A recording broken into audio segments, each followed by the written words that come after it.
It's time to fall into coding. We're talking about coding in the classroom. We'll have music from Nick C. and also the Google Tip of the Week. That's next on EduTechGuys Radio.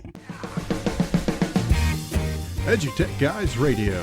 Radio.edutechguys.com. The opinions expressed under the site and its programs are those of participants and not intended to and do not necessarily reflect the opinions of any specific educational entity, sponsor, company, state, or government agency. Hello and welcome. Wow, that was loud. Hello and welcome to EduTechGuys Radio, brought to you by Southwest Arkansas Education Cooperative and Hope Public Schools, both located in Hope, Arkansas. I'm one of your hosts, David Henderson. And I am Jeff Medler. There you go. Welcome to the show. Hope everyone is hanging out, having fun. We're going to talk about coding today, man. That's going to be cool. I'm excited about it. Yeah, I think it's going to be. Yeah. I'm thinking of it. I'm thinking top secret coding. That's coding. It is coding, isn't it? I was thinking of, like on top of a donut, they got the coating. Oh, wait, that's icing. That was really loud. Don't make me laugh out loud.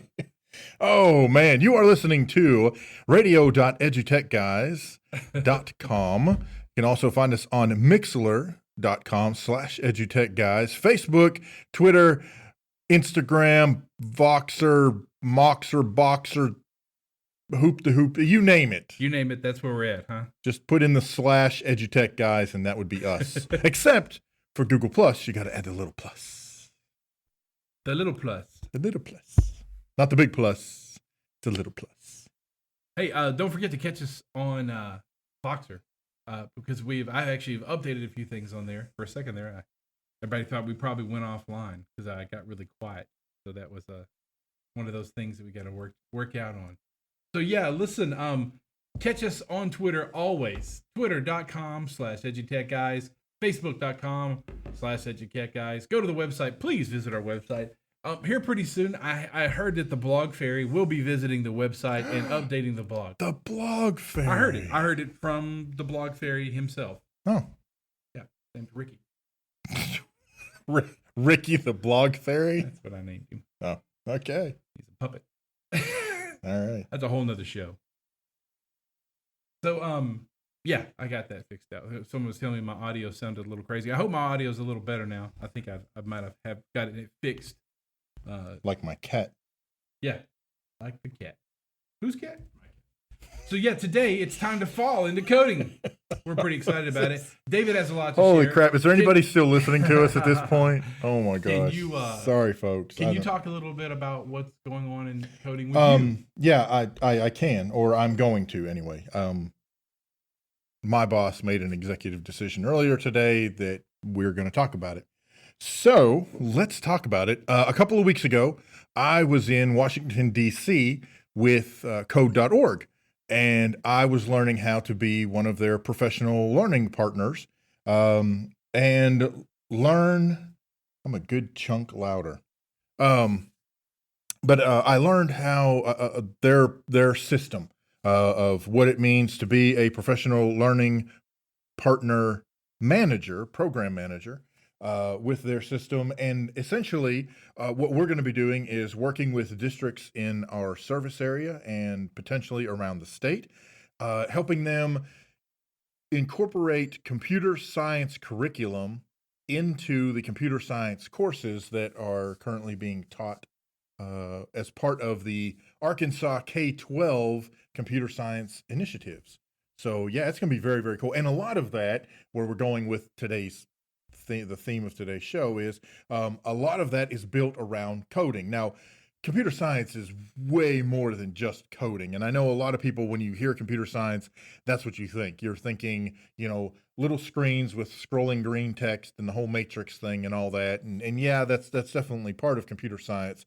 But computer science is really way bigger than that. Computer science, you're talking about things like well, heck, the GPS that you find in your tractors these days. You're talking about things like really cool inventions like LettuceBot. If you've not heard of LettuceBot, it's this big rolling robot that uses cameras and, yes, programming, but all these different systems within it.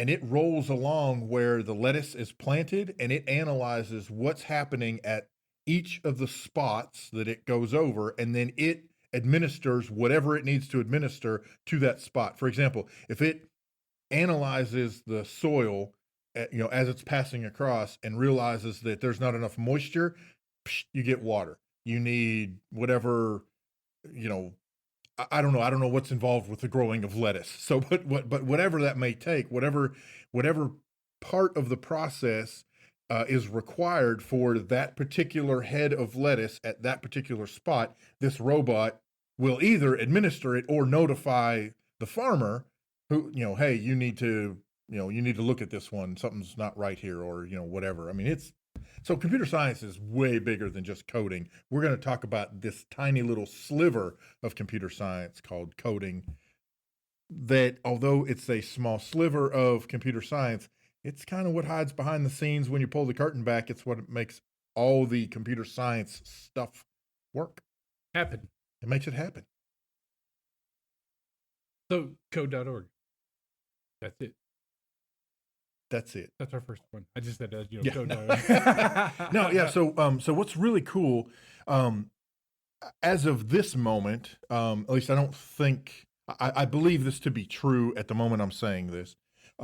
They currently have two major curriculum programs that they roll out. One is AP computer science for high school students, and then they have another program that they roll out that is aimed at middle school students. And it takes various concepts and ideas about programming and incorporates those into lessons that the students can do and learn how to code, learn how to program. Again, it's much more than that, and we're going to talk in a little bit about some of the benefits of coding in the classroom. But it teaches those same skills that we will be talking about. For example, things like critical thinking, things like troubleshooting and debugging, and we'll talk about that stuff more. But that's incorporated in those programs. And then they're also in the process of rolling out an elementary program that will have curriculum. So really, it's going to be the whole spectrum. Pre-K, technically pre-K 12, although really it's pre-K 12 and beyond. So is the idea to train teachers first and then train students, or train teachers first a little bit and then train them side by side? It's the way their program is rolling out. They have a program that they hold each summer, and these are regional programs, and they call them TeacherCon. And so, like, part of my job is going to be go out and recruit K-12, well, not K-12, but 7-12 teachers who are either already teaching computer science or who will be teaching computer science next year, or who want to teach computer science next year and can get all of the state requirements and all that kind of stuff. But we gather up those teachers and we take them to this TeacherCon where they learn how to take the code.org curriculum and put that in their classes. So then the teachers then become the facilitators for that student learning. So it's not exactly teachers first, students second, although in a way it sort of is, just because the TeacherCon happens in early summer when the students are out of school. Right. So, Right. yeah. That's pretty cool. It is very cool. I'm very excited. I think it's going to be really neat to see how this manifests itself in Arkansas. So code.org Hour of Code, which is coming Okay. up in December. I think it's December 5th through the 11th. Right. It's Yeah. those days you schedule inside of organizations, schools, Exactly. libraries. Anybody can pretty much organize an hour of code. Sure. Because I think what it is don't they provide some 1-hour tutorials, and they're available in like 45 different languages. Yeah. For like 180 plus countries around the world. So kids can get a little taste of coding in that hour of code. And if you ever want to visit it, just go to hourofcode.com. Right. And you can visit their website. And right there, I think, if I'm not mistaken, you can actually register, you can organize your own hour of code right there. Yes. Now, here's what's really cool is a lot of schools have already done it. And then David and the co-op here is going to, sponsor and help organize some of it. Probably won't have to organize anything because most of the schools have already done that. Or Well, are in the process of doing that. Right. We've got in our particular service area, we have 9 school districts, and of those 9 districts, 5 of them, 1, 2, 3, 4, 5. I'm just making sure. 5 of those districts already have hour of code programs lined up. So I'm going to be working with those districts. I'm going to reach out to those districts that already have it signed, that already have registered, and help them with whatever they need in terms of getting it rolled out and that type of stuff. And then also reach out to the districts who haven't signed up yet and see if there's anything I can do to kind of help them, push that along and say, hey, this is something that's going to be really cool. And each district will, they handle it differently. They want to do it differently. As Jeff had mentioned, this is a worldwide program that's going on. There are currently over 22,000 hour of code registrations for that week in December worldwide. Absolutely amazing. I mean, it's well, it and blows there's me the away. crazy thing. What is it? It's just the hour of code is there. It's 1 hour introduction tutorials to computer science to help kind of demystify the idea of code, to help kids maybe get them interested in it and show them so they can learn the basics and help broaden their participation in the field of computer science. Right. And okay. I was just going to say, what's really cool about it is they use if they're doing it through if you go to the Hour of Code website and you go and you participate in their programs, they have their coding environments are drag and drop. It's very easy to understand. It's but what's really cool is it uses things like Frozen, so you can draw. I'm going to get a little technical, but you can draw really cool fractals using Elsa and Anna. Snowflakes. Yeah, snowflakes. All right, so you can draw snowflakes. They Star have Wars, Minecraft. Star Wars, Minecraft. They have art stuff. It's very, very cool. I think they have Angry Birds. Yes. Make a maze or something like that. Make a Flappy Bird game. That was one last year. I think they probably still have that one. And then it actually, they partner with other stuff. So there's even stuff on JavaScript to work with older kids so they can learn a little bit more about JavaScript and things like that. So you're right. It's a really pretty big deal. Yes, and again, different programs are being rolled out different ways. So the Hour of Code, that's what it is. The idea is that these programs are basically slotted to take about an hour's worth of time. And really, from our experience, what we saw last year, they're not quite an hour, so they really fit into a class period really nice. If you're on a 45 to 50-minute class period schedule. Or like a recess period. Or lunch yeah, break right, or exactly. something like that. Or if you have students who already go to a block, this could be their block. Well, and here's the kicker. You don't have to do it during the Computer Science Education Week, which is December 5th through 11th. You can do an hour of code anytime you want to. So you can, sign up for one, get posters for it. Code.org will, help you publicize it, help you get it really rocking and rolling. And, and there's that really crazy part. Everybody's like, where's this coding thing coming from? Because, it's not brand new to education, but it's really gotten a huge bolster in the last, 18 months. Well, I mean, even bigger. Well, look at Arkansas.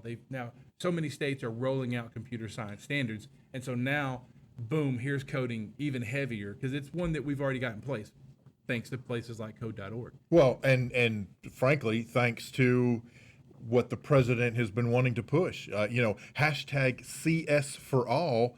Man, you follow that hashtag, and that's exactly what it is. It's computer science for everyone, right? And it's this is coming from literally the top down. I mean, the president wants this, and then you have certain states, like Jeff mentioned, like Arkansas, where the governor immediately jumped on it. Yep. We now have a computer science curriculum specialist in place in Arkansas. Anthony Owen, we've had him on the show before.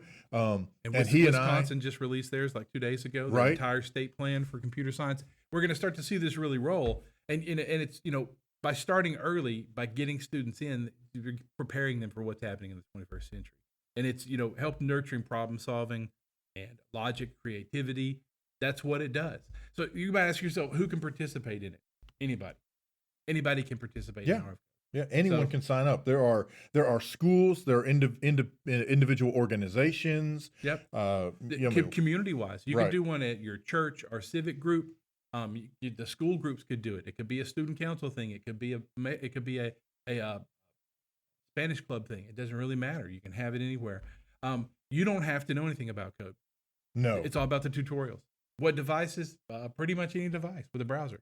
Yeah. That's all you got to have. It'll work on any device. So any smartphone, any tablet, any web-based device, you're pretty much good. Yeah. So It's very cool stuff. And like I said, different folks are doing it differently. So in some schools, they pick maybe just the fifth graders, and the fifth graders are going to do hour of code. In some places, they're doing it, I don't know, maybe they're doing it from 5th through 12th grade, and they're having some kind of a competition or something. There's all kinds of different ways that you can pull together an hour of code program. And what's great is there's no sign up for this. The kids don't have to sign in to do any of this.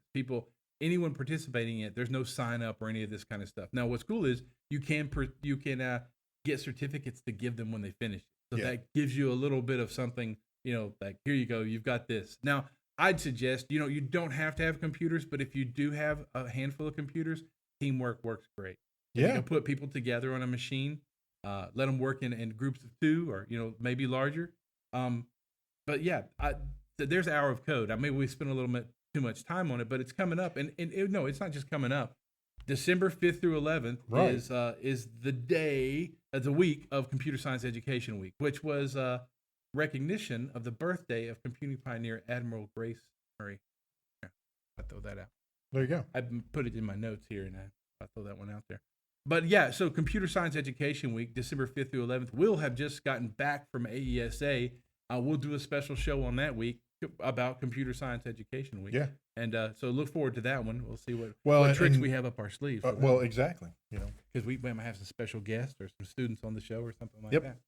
But yeah, so there it is. Hour of Code. Hope you like it. That's one of our big ones. So here's the really interesting part. I want to take a little break and come back after we. So I tell you what, I'm gonna drop it over to David, and I'm just talking my full head off here. Yeah, no. Let's give everybody a chance to catch a breath. You can, especially Jeff. Grab one of your favorite beverages and a snack. Too much sugar for me. That's what it was. Enjoy a little Nick C. Completely Yours.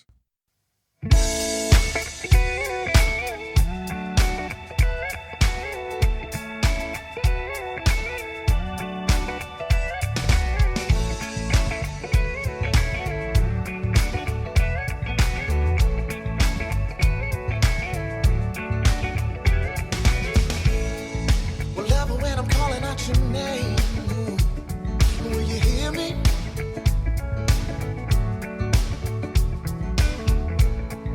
'Cause honey, I'm just vibing on your energy when you're near me. And I know we have just begun, but I'm glad that we can give it a chance. 'Cause ain't no better feeling out and falling in love. My heart is not my own, and it's sinking like a stone. I'm completely yours. I'm completely yours. I'm completely yours. I'm completely yours. Well, love, every time that you cross my mind, I think of bright moonlight and a glass of wine, and slow dancing on the beach to our favorite song. And if nobody's looking, we can get it on. Well, I know we have just begun, and I'm glad that we can give it a chance. 'Cause ain't no better feeling out than falling in love. My heart is like a stone. My heart is not my own. I'm completely yours. I'm completely yours. I'm completely yours. I'm completely yours.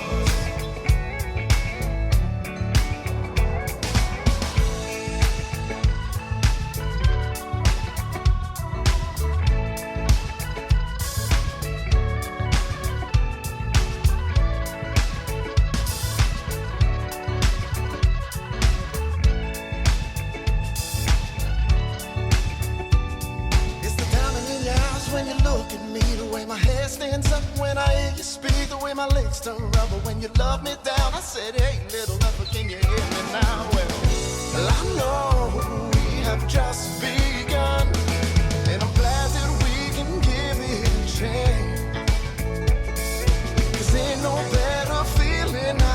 falling in love. My heart is not my own. It's sinking like a stone. I'm completely yours. I'm completely yours. I'm completely yours. I'm completely yours. I'm completely yours. Yeah, music from Nick C, Completely Yours, here on EduTechGuys Radio. Thank you guys so much for listening. Today we're talking about coding. We've talked about code.org. We've talked about Hour of Code. So let's talk about, at least from the opinion of these two guys sitting here anyway, Our opinions. our opinion, not to be confused with Hour of Code, our opinion about some of the benefits of coding and computer science in the classroom. Why? Why are we doing this? Yeah, we actually got into an interesting, not a heated, but well, it was a good debate It was a good about conversation. coding in the classroom, and we hear that a lot, especially with computer science standards being pushed out the way they are now, and the president's push and education's push for computer science. But so this is David and I sat down. We were trying to think of, if we were to come up with a top 5 things, or if we come up with 5 things we think are benefits of coding in the classroom. The first one was the hierarchical process, the sequencing. Yes. Learning the process of, beginning and end. Right. I mean, how many of us have been in that position so many times you would just say, I don't know where to start. Mm-hmm. And we've also done a lot of work, or you write a blog, or you don't write a blog, or you write a blog Where's the ferry? and you go, well, how do I end this thing? Right. Where's the end to this? And, and that's a really interesting thing is, ending a book, ending a mathematical sequence, ending coding, beginning and ending the process of what it goes, where does this if fit? Where does this then fit? Where am I looping back to? Where does this go? That's a great thing to learn. Coding can help make that a little more rigid, I think. Right. And, and then you can loosen that thing up when you get into other, disciplines. Sure. Sure. Would you agree? Yeah, well, yeah. When we look at some of these concepts that seem very high level and seem very complicated and complex, hierarchical processes and sequencing, and all of a sudden, people like wig out. You don't have to wig out. In second grade, my wife was teaching students how to take a story and in 4 story panels, put them in order so that you figure out what happens first, what happens next, then what happens, and what happens at the end. That's it. Guess what? They just did programming. They just didn't do, they just, they did some programming. They used concepts of computer science. They had no idea. The teachers had no idea. What? Computer science? How's that computer science? Because you just built this algorithm, these hierarchical steps that gets you from point A to point B. Oh. So when you're coding something, as the students are working on their code and developing their own programs or apps or whatever it is they're doing, those are the foundational type things that's what they get out of it. You can't, this is one of the things I told, you can't build a house starting with the roof. Now, you may know what the roof is going to look like, and you have an idea as to when, or maybe you don't have an idea, but you have an idea as to when that house needs to, or when that roof needs to go on the house. But you've got to start when you're actually building, you've got to start at the foundation and work your way up to the roof. Bingo. So there you go. I agree. And that's that. So there's the hierarchical. That's our number one. Number one. Number one. Oh, we should have done these backwards. Uno favorito.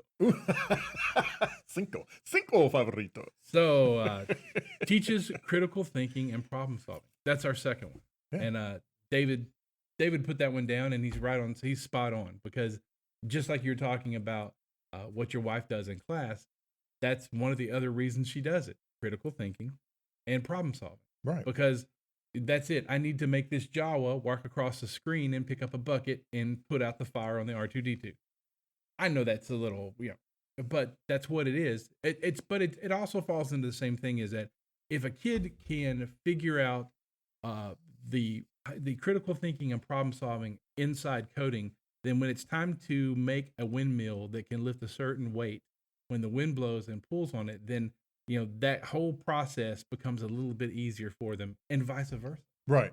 So- Well, one of our very good friends, Ginger Lumen, tells the story, and I'll be honest, I hope I can do this without breaking down, because I mean it is an amazing story, and I'm just going to summarize. But essentially, she had a student who had made a headband that had some electronic components to it. Right. And so it's one of those things like, okay, well, why did you make a headband? What's the deal with the headband? And the student said, well, I learned how to take these particular sensors because some patients with leukemia, they can't tell when they're not feeling well. They can't tell when they have a fever. Right. And so this headband will light up when their temperature hits a particular point, letting everybody else around them know, oh, she's got a fever. So critical thinking, problem solving, and ultimately, yeah, that student had to code that device in order to be able to, how is that probe going to know what the temperature is? For that matter, what is the trigger temperature? And is that customizable? Right. Is everybody's temperature, trigger at the same point? Right. That leads to a long string of thought for that student. Exactly. That builds out constantly. Which takes us to number 3. Yeah. It's okay to make mistakes, and that debugging your mistakes can lead to success. That's a given. And it's funny, I don't think if you've never coded, if you've never built a web page by pure HTML, if you've never done a doggone formula in Excel, to get it to work exactly right. Yes. The moment that you do debug and you realize that, okay, that wasn't so bad, and I learned more about debugging, about my code, about my macro, about whatever I did, my formula I just written, by debugging it, and and that can lead to more success. Yeah. Because then you find yourself debugging on the fly. Well, and it's not just in coding that you find yourself debugging. no, Is right. that, wait, is that a comma splice? Is that supposed to be apostrophe S, or Right. where am I at? Am I debugging on the fly? And it gives debugging a whole new meaning too, I guess. Sure, absolutely. Well, and I think, to me, the reason why this made our top 5 list, from my perspective anyway, so much of, I don't know, life in general these days seems so centered on not failing, on having the perfect answer, the right answer, the correct solution for the very first time you do it. And that's baloney. It's complete bunk. Mhm. Things happen when you fail. That's kind of like the whole light bulb that only thing. applies the first time is when you're de-arming a bomb. But besides that, you want to get it right the first Okay, time. yeah. Yeah, you probably wouldn't want to fail that first time. But by the same token, you only fail once. That's true. Well, and I don't want my doctor debugging on me, in the middle of surgery. But I know I'm getting out of it. But I'm trying to be funny, but it's not funny. It's not coming off funny at all. It's coming off. Shut up, Jeff. Let David finish his thought. No, So. it's all good. No, But you're because right. You're right about that. that's exactly, students have got to be able to try and fail and tweak and try again and fail and tweak and try again and success, and go, oh, and I see what I did wrong over here. This is what we were talking about before the show started. I said, one of the things I do here, one of my responsibilities is I teach teachers how to do different things. And so I've had a coding class, and I start at the very, very basic, the very beginning. We're doing the Anna and Elsa, we're doing the Star Wars thing, having them figure out, those kind of baby steps. And that's where some of this failure comes in. It's rewarding to me to watch them fail. And I know that may sound cruel, but because I know that it won't take long before they do succeed. And this actually is going to tie into the next one, if they continue to fail and just can't get it and start banging their head against the table, guess what?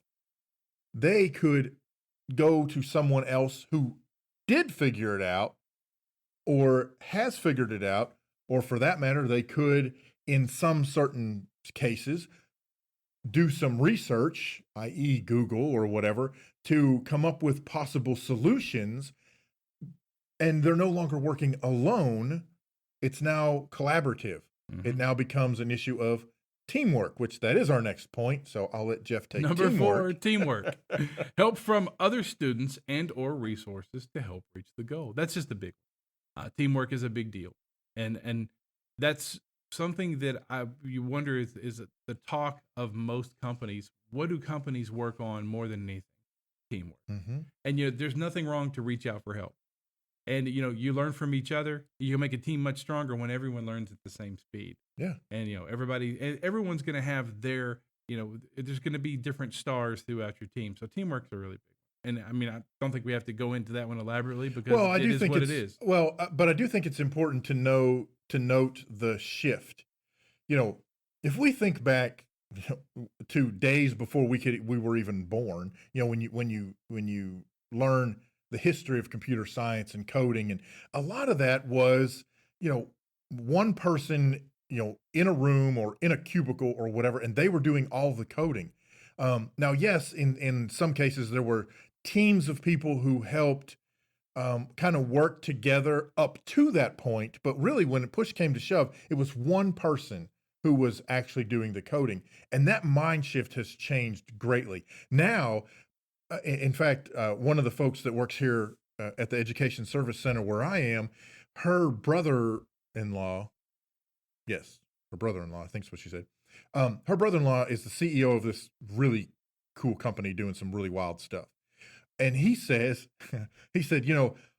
I can teach somebody to code in the language that we use.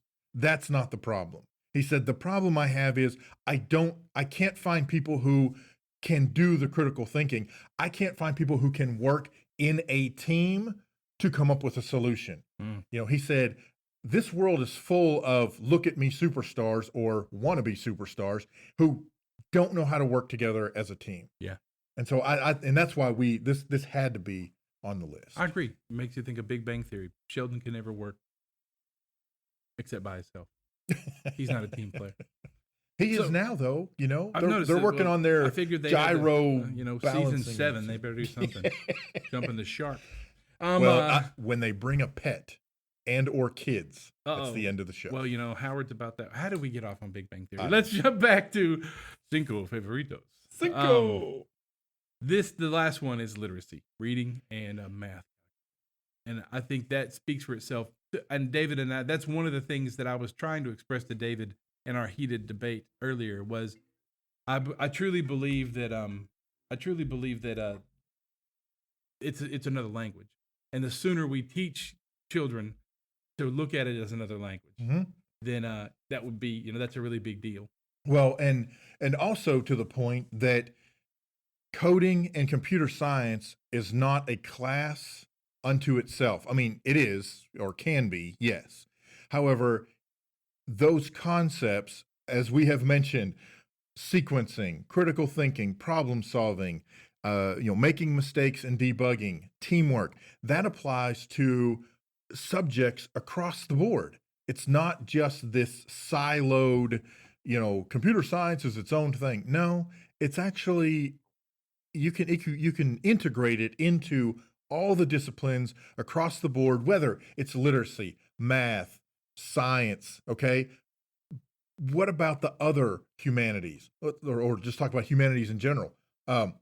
Writing and acting and art and music. Yeah, computer science can go into all of those things, and they are part of all of those things. Exactly. And I think that's, so there it is. Our benefits of coding, our 5 for that is the hierarchical processes, teaches critical thinking and problem solving. It's okay to make mistakes. Debugging your mistakes can lead to success. Teamwork, help from other students and resources to help reach the goals. And finally, literacy is reading and coding and math, calculation. Hey, we'll put these out on the old Twitter and maybe have a blog article to maybe talk in depth about them down the road. Yeah, absolutely. So, hey, Jay, we're going to take a quick commercial break, and we'll be right back after these messages. Did you know the EduTechGuys provide professional development and training to your teachers and students? We offer workshops in podcasting for the classroom, Google Apps for education, Google Classroom, social media outreach for schools, and much more. We also provide live online coverage for your conference or event. We'll sit down with presenters, attendees, selected vendors, and your key conference personnel live during the conference or event to provide man-on-the-street interviews and insights each day. Want to know more? Reach out to us on Twitter at EduTechGuys. Head over to edutechguys.com and fill out the contact form on the front page. Or you can call us at 870-729-1414.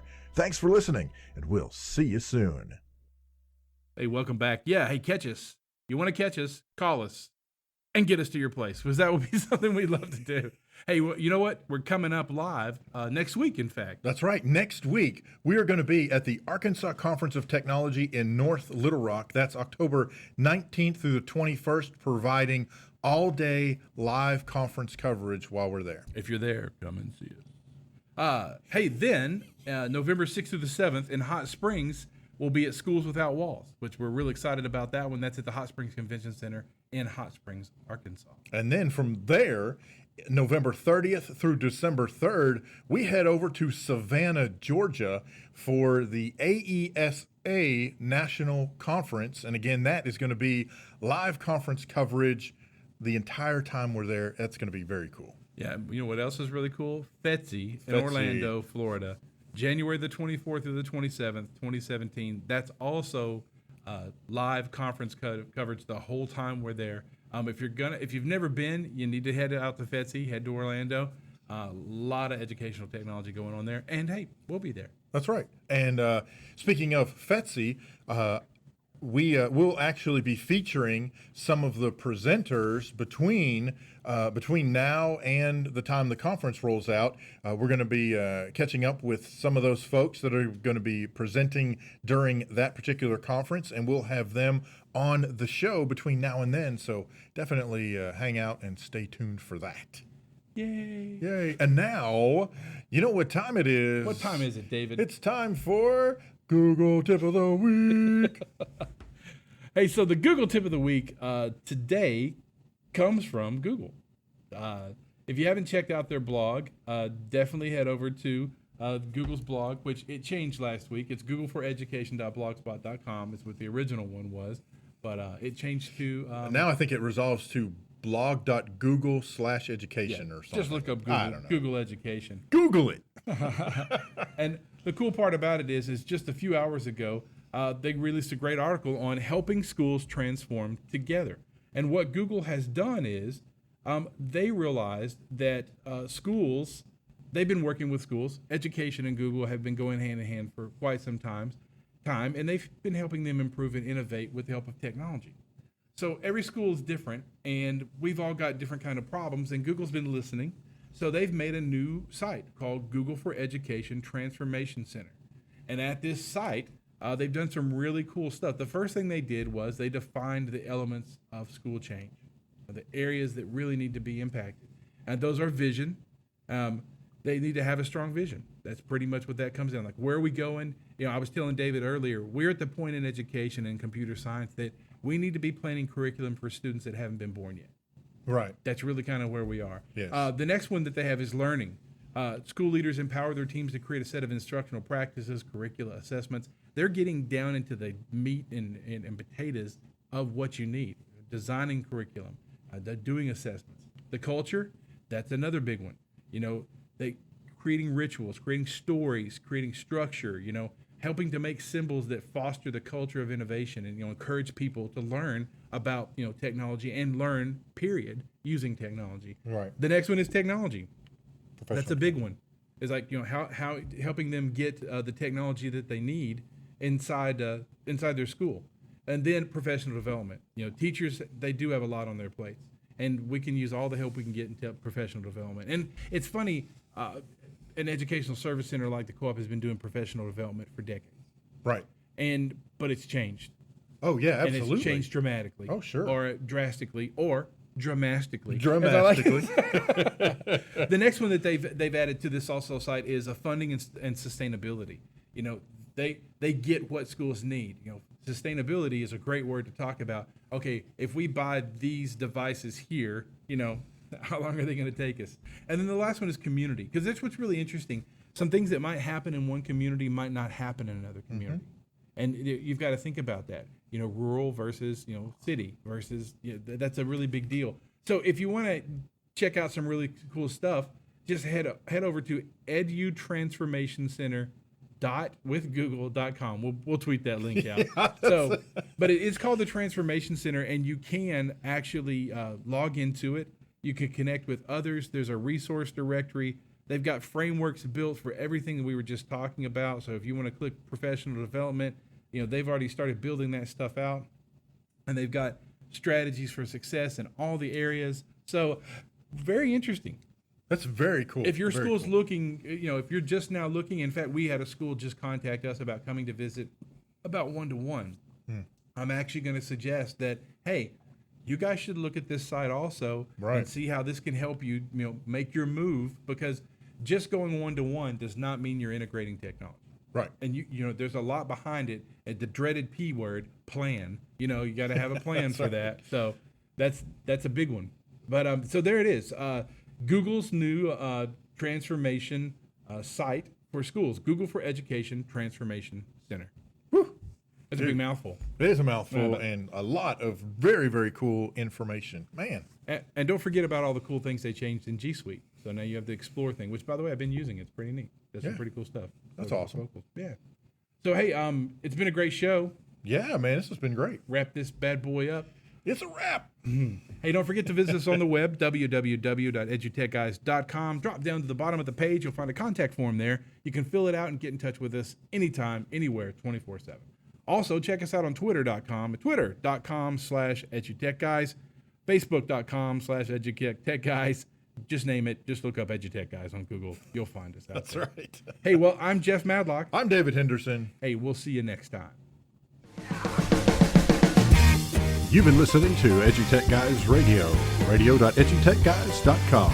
The opinions expressed on the site and programs of those participants are not intended to and do not necessarily reflect the opinions of any specific educational entity, sponsor, company, state, or government agency.